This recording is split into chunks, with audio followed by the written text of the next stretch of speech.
Notre fleur emblème, les critères qu'on avait pour la sélectionner, comme critère qu'on voulait que la fleur soit rouge. Comme les armoiries de Saint-Alexis, il y a beaucoup de rouge. Et le rouge du drapeau acadien, parce qu'il y a beaucoup d'Acadiens à Saint-Alexis. Et on voulait une fleur qui nous rappelle notre patrimoine. T'sais, on voulait vraiment quelque chose qui nous rappelle Saint-Alexis. On voulait une fleur vivace, parce qu'on va se dire, hein, c'est plus économique, puis c'est pas mal plus écologique aussi. Alors, c'était un autre des points qu'on avait. Et on voulait une fleur rustique qui résiste bien à notre climat. Ça ne sert à rien d'implanter quelque chose qui n'est pas zoné pour notre territoire, c'est pas alléchant, à part peut-être pour les pépiniéristes, là, mais on voulait vraiment quelque chose qui s'adaptait bien à notre climat. On voulait une fleur aux pétales denses, qui rappelle qu'à Saint-Alexis, on est une communauté tissée serrée. Puis ça, c'est quelque chose qu'on remarque. C'est plate, mais il y a eu plusieurs drames à Saint-Alexis. Puis on remarque toujours qu'il y a vraiment une unité là, au sein de la communauté. Puis moi, si je vais décrire Saint-Alexis, c'est quelque chose que je voulais qu'il ressorte parce que c'est quelque chose qui est réel. Officiellement, je fais le dévoilement de notre fleur emblématique. Tadam! La pivoine Red Charm. Une très belle fleur. Disons que la pivoine Red Charm, ici, vous avez une pivoine de type, on appelle ça double, mais bombe. Comme elle est sur la photo, elle est à demi ouverte. Elle va l'ouvrir encore beaucoup plus. C'est une très, très belle pivoine, entre 85 et 90 cm, tout dépendant de l'apport d'engrais que vous lui apportez. Ce qui était très important, c'est que vu qu'elle est une fleur double, lorsqu'elle est plus abondante, elle va accumuler un demi-verre d'eau. Et c'est normal qu'elle fléchisse. Mais s'il ne pleut pas, elle ne tombe pas. C'est une des pivoines doubles qui se tient assez bien. Elle a une très bonne floraison. Elle est mi-saison, ça veut dire qu'elle va fleurir environ vers le 10 de juin. Elle est bonne pour 100 ans et plus. Au Québec, on a des pivoines près du lac des Deux-Montagnes qui ont pas loin de 130 quelques années, qui viennent dans la terre de M. le grand-père Molson. Et en France, ça peut vivre 2300-400 ans, comme en Chine aussi, tout simplement. Fait que c'est pour ça, ce qui est très important, c'est de choisir son emplacement. Parce que c'est une fleur qui n'aime pas à être déplacée. On peut la déplacer les 2-3 premières années, mais là, lorsqu'elle a commencé à s'enraciner, les racines peuvent descendre jusqu'à 4 pieds dans le sol.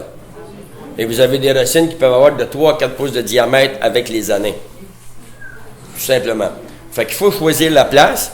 Et naturellement, il faut que ça soit aéré. Si vous ne voulez pas avoir ce qu'on appelle du blanc début août, que le feuillage vous devienne blanc, il faut que ça soit une place aérée. Et si vous ne voulez pas qu'elle vous boude pendant les premières années, autrement dit qu'elle ne fleurisse pas, il faut la planter à un niveau bien spécifique. Ça veut dire que vous faites votre trou, et là, ici, les plantes sont en pot, sauf qu'il y en a 4 qui sont enracinées, on les a mis en pot.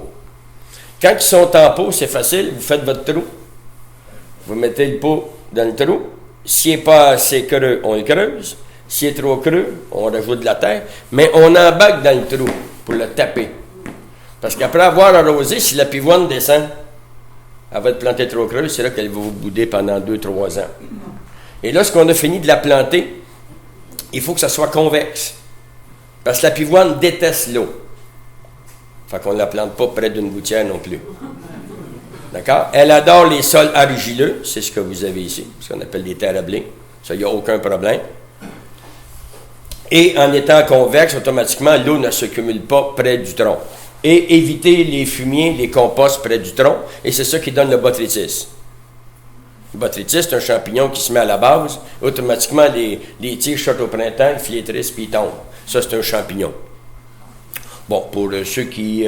vous avez beaucoup de fermiers, si ça l'arrive, vous pouvez utiliser un fongicide quelconque. Ou nous, ce qu'on utilise, c'est de l'iode. La même iode qu'on va utiliser pour nettoyer les bowl tanks, les circuits à lait et ainsi de suite. On met ça dans le sol pour que ça pénètre beaucoup. Si la pivoine, elle est plantée dans un sol très sablonneux, et après une dizaine d'années, vous apercevez que sa floraison diminue, c'est parce qu'il y a des nématodes.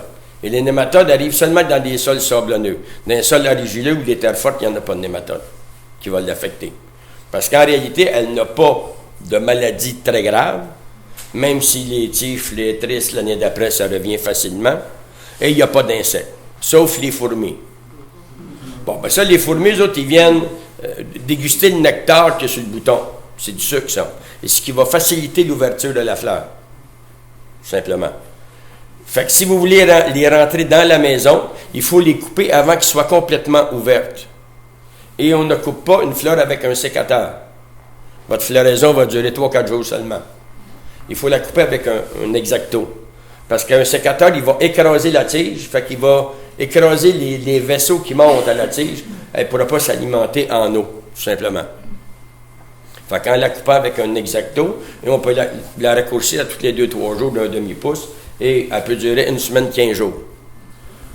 Si vous avez, en passant, je sais pas moi, une noce, puis les pivoines, c'est fini, puis la noce, c'est 15 jours plus tard, les pivoines, c'est facile, nous, on les garde 1 mois au réfrigérateur. Quand le bouton n'est pas ouvert, mais on voit apparaître un peu la couleur. Ici, ça va être du rouge. On coupe la tige, on la roule, papier journal, et on met ça dans un sac de plastique noir au frigo. On ne met pas d'eau, on ne met rien là. Puis ça peut durer 1 mois. Vous sortez la fleur, vous la coupez, vous la remettez dans l'eau. Si ça ne rouvre pas, vous la mettez dans l'eau chaude et beaucoup de lumière, et elle va rouvrir. Parce que nous, on fait des expositions à tous les ans. Moi, j'accumule des fleurs pendant 3 semaines à l'avance, 800-900 fleurs. Fait qu'en passant, on fait des expositions. L'an prochain, ça se fait à Kings Effort, au Parc Marie-Victorin. Mais en 2017, ça se fait au Jardin botanique de Montréal, pour le 375e de la ville de Montréal. Puis vous allez voir 900 à 1000 fleurs différentes. Ils sont toutes placées dans des pots différents, identifiés, et c'est vous qui votez.